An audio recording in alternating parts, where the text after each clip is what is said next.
Welcome to the Heart Signal Podcast, a production of Next Gen Insight. I'm Clayton Tidwell, its founder. Today I'm pleased to be joined by Chelsea Maschhoff, co-founder of Lottie's Meats. Chelsea started the company with her sister Cassie. They come from a sixth-generation family hog farm in eastern Illinois, and about 2 years ago they decided to build a brand around that heritage by bringing premium sausage products directly to consumers, which also means that the brand is tied directly to the animals coming out of their family's farm. So the decisions about demand production and retail all start much earlier in the supply chain than they would for most food brands. Lottie's currently produces 4 sausage varieties, including their smoked sausage, bratwurst, ground sausage, and Calabrian-style sausage. And they sell direct to consumer through their website while also expanding into the specialty grocers. Today, their products can be found in roughly 200 stores across nearly 20 states.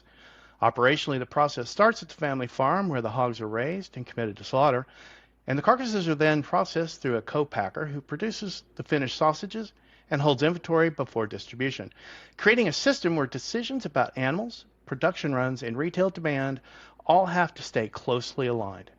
Chelsea, thanks for joining me today. And before we get into the business itself, tell us a little bit about how the idea for Lottie's first took shape. Yeah, so um, way back in the day, I was in culinary. I had decided at 3 years old that I was going to be a chef and was too stubborn to ever change my mind.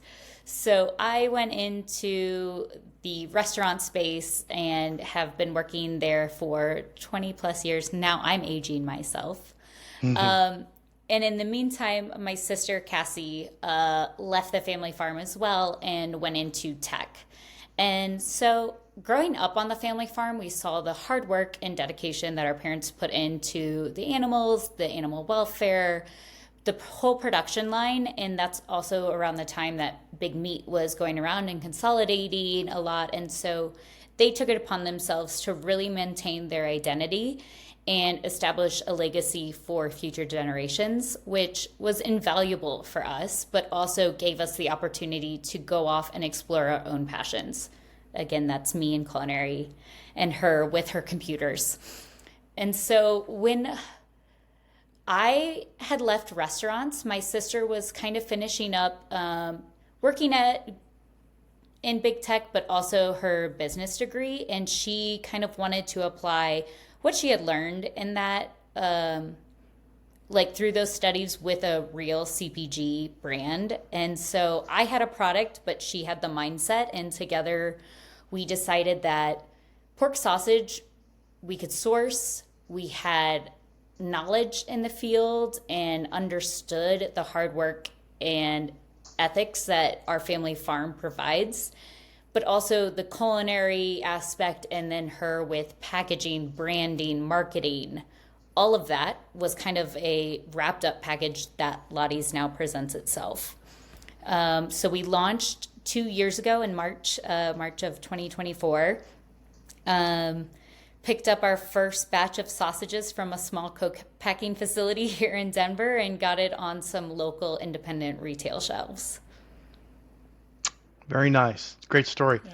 Yeah. So I noticed recently that your Calabrian sausage was unavailable online. When one SKU disappears like that, is that usually demand surprising you, or is it production already being committed to the other sausages? No, it definitely was like that SKU surprised us. It kind of just took off in the last few months, and usually we see all 4 kind of go around the same velocity, but Calabrian took off not only in the retail space, but also in our food service space. We were completely out of it there as well. So a lot of restaurants were picking it up, which is a great thing, but also left us scrambling. We had to do some mini production runs and really cater to that SKU, which is hard whenever you are doing these runs and, from the farm all the way to the processing facility. You kind of want to keep that even and distributed throughout all 4 SKUs. And so whenever it does get a little wonky like that, it's hard for us to kind of keep up. Yeah, so Which means I need to sell a lot of brats now.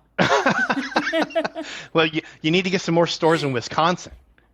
right? Yeah, yeah, we So, do. so in fixing that shortage, does that requires producing less of the other SKUs, right, to kind of get it all rebalanced? So we still will. How that works is the Calabrian is always produced the same time as our everyday breakfast blend. We still kind of keep those even, just because of space available. And when one SKU pops off, we don't know what's going to happen with the other one. Next month, everyday breakfast could be up. And so we never want to leave ourselves balancing or like scrambling again. We did produce a slightly higher quality this or quantity this time, but what we did is we basically did a mini production run and then immediately followed it with another production run. So doing multiple small runs lets us keep the quality intact, but also helps us kind of fix it quickly and adjust so we're continually going forward and raising the bar each time. And you have a little bit of flexibility then, I guess, with the relationship with your family farm about how many animals you can commit at any one time, right? Correct. Yeah. Okay, It's been yeah, really nice to have that sturdy supply chain there. right. So you are committing these animals before you know exactly how demand's going to be split across the sausages, right? When that mix turns out different than expected, where does that imbalance usually show up first? Um, I would say it would usually show up, I mean, I guess at the holding facility. So, like our cold storage facilities is usually where we feel it first because you have to pay those, on a monthly basis. But if you're sitting on inventory, that's as a small brand, it's kind of where we feel it the most. I don't know if that answers your question Well, accurately. yeah, yeah, that's where you really feel some impact on your margins right there, right? When you're sitting on that inventory because of those holding charges. Is it based on days, but you're paying it monthly? Yeah, it's based on Yeah, days and pallet space. So I think yeah. that's where you really feel it is that pallet space. When hog prices are moving materially in the commodities market, what mechanism actually drives or determines the price you're paying the farm, and who has the final say when the market price and the family relationship kind of pulls in different directions? That's a tricky one. So we are charged based off of market price value, regardless of the family connection. And because we are using those whole muscle cuts, our price on those are slightly higher than your average Yeah, sausage brand. yeah. We also source only from open pen gestation farms associated with our family farm. So that is another additive cost that we are adhering to and taking on, and doesn't really have that much fluctuation with the family farm pricing. But yeah, it's it's Is constant battle. Oh, I bet, right? It's a little little pull and tug there. Is Lottie's hedging with futures, or is that kind of handled at the farm level? Yeah, that's handled at the farm level. We leave it to the experts, I would say. And then it's been very helpful and informative to kind of give us, you know, the reins that are not reins, but the expertise that they've had in the past of like, hey, you know, hog prices are going to be doing this right now. Unfortunately, because we are a doing these small production runs, we're kind of chained to our retail and food service runs, or I guess they're dictating our production runs rather than hedging and futures and all of this. I If we were a larger scale, I think we would kind of use that to our benefit, but unfortunately, sometimes we just have to buy when the market is high. And your commitment lots are probably not as large as a futures contract anyway, so it'd be very difficult Yeah, for you to hedge.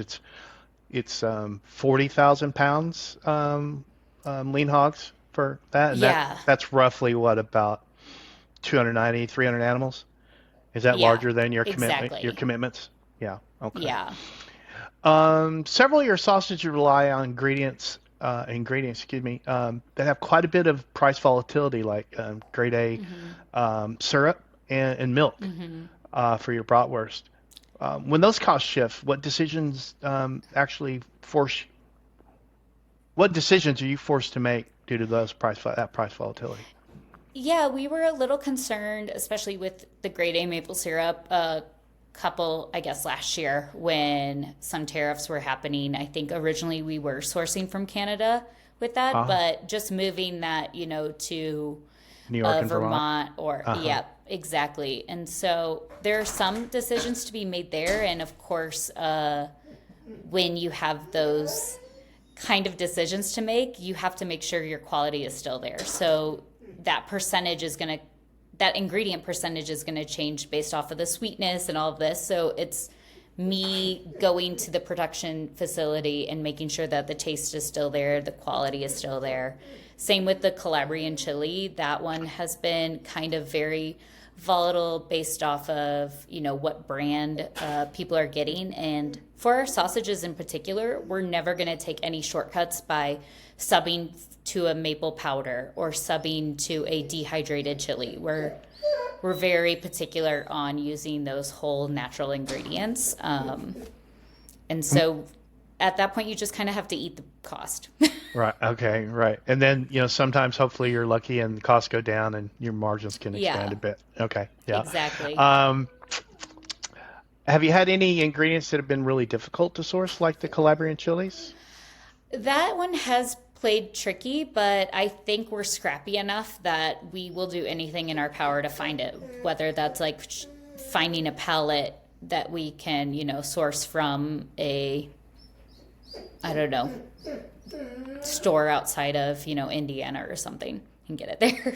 Oh, you're even going to retail to source them if you Yeah, have to. exactly. Okay. Yeah, Call, we'll do whatever calling it up all your takes. contacts. I need some chilies. Okay. Yeah, honestly, so here in Colorado too, we do local distribution with a company that I worked closely with when I was in the retail space, or sorry, restaurant industry.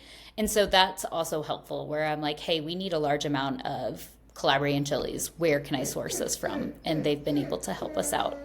Oh, that's great. It's funny. In the green room prior to the show, I thought my dogs would be a little I loud, know and I hear your dog. she is Mine's about ready to she's start always whining there. too. Let's see. So once your sausages are in the small grocers, how do you actually know which ones are moving fastest? Um, So I was just chatting with my sister about this because it is very hard to collect data at these small local independent grocery stores. They're usually legacy programs, and you're unless you talk to the manager of the meat department, you're not going to get a clear answer.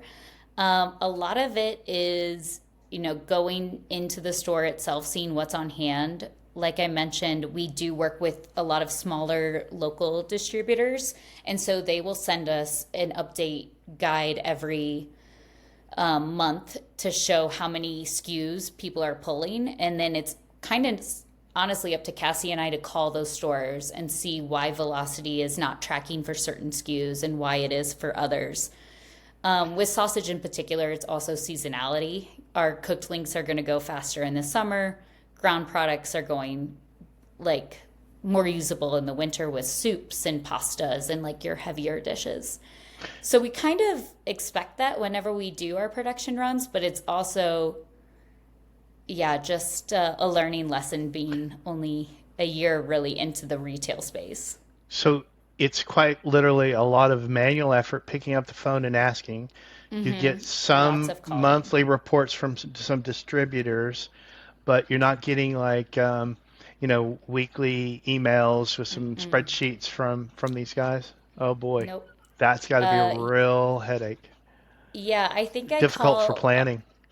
yeah, we call on average at least 3 to 4 stores a day and Okay. ask them, about reordering, and it's a lot of manual labor and hours. Generally, are you seeing that your brand is being well received across all the stores?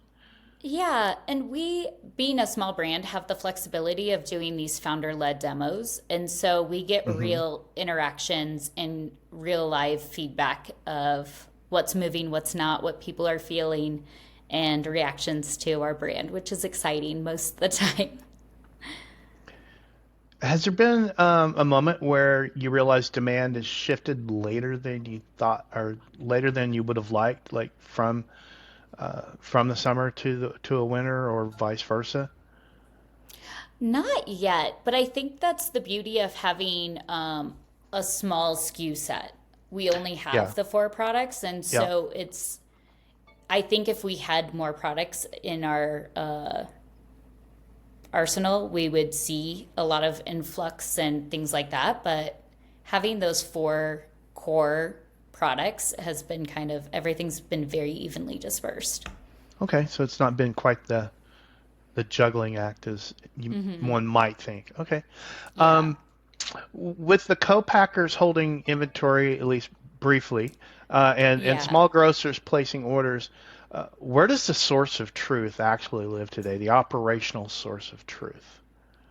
I This is feel this like is kind of on the tech side. Like where you where's your source of truth in your data? um it's a lot of spreadsheets and kind of figuring out our own data system.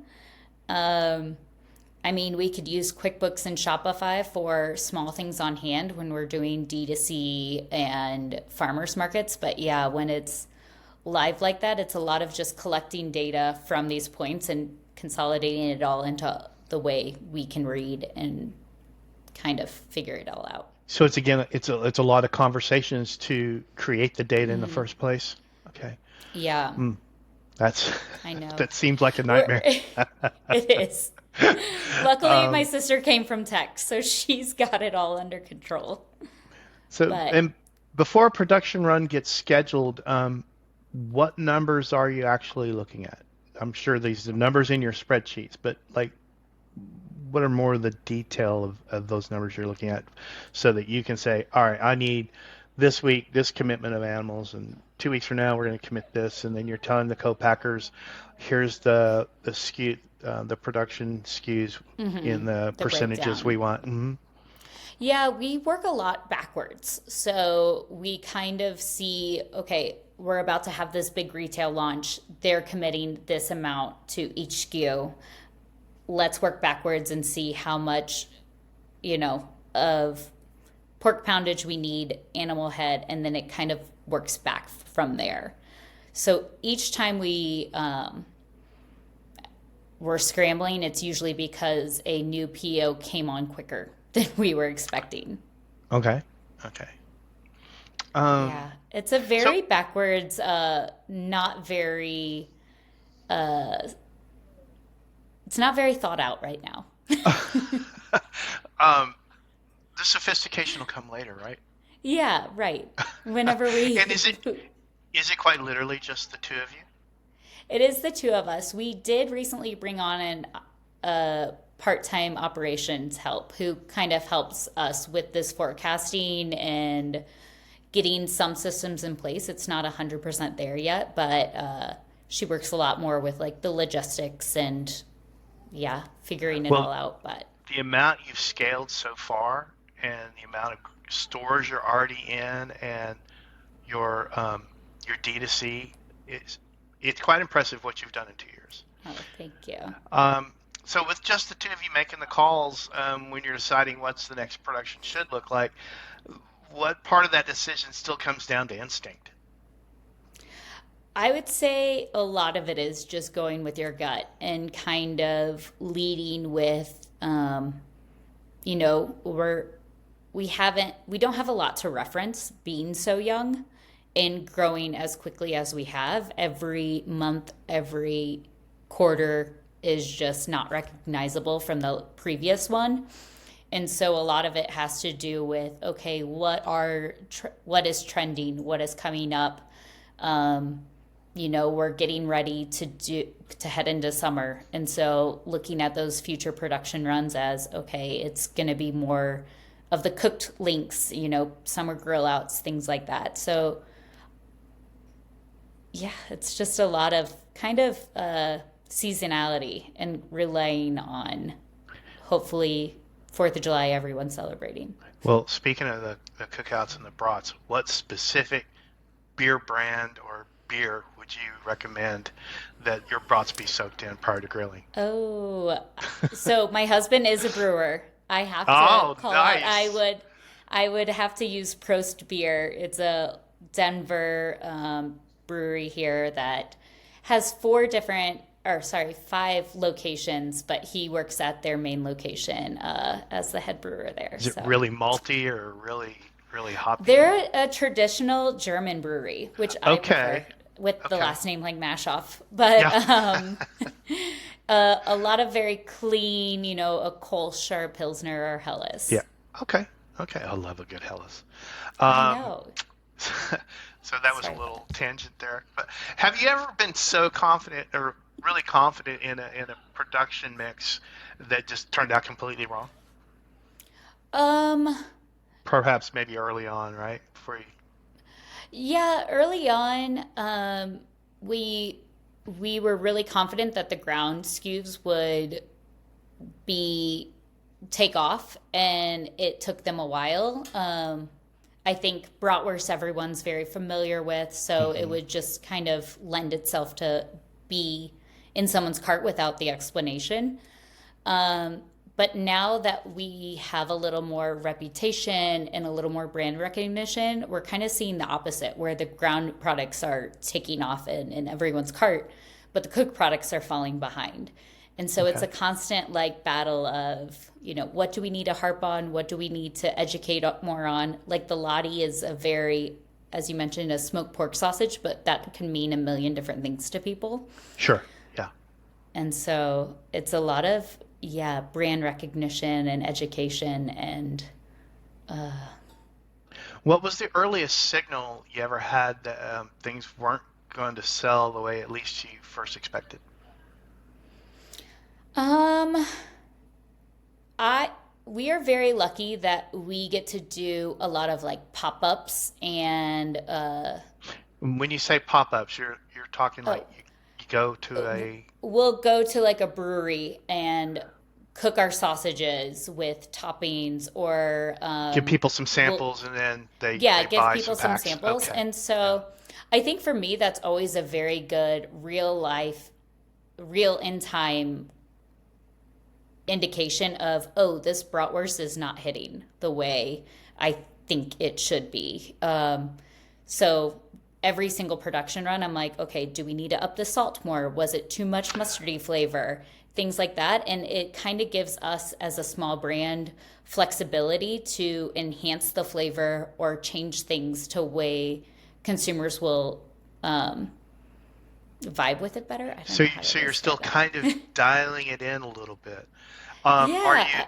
are you are you doing so regionally for regional taste differences? No, not necessarily that. We did kind of notice some difference between our smoked pork sausage in, the Midwest, Wisconsin range compared to the West Coast where we're predominantly at.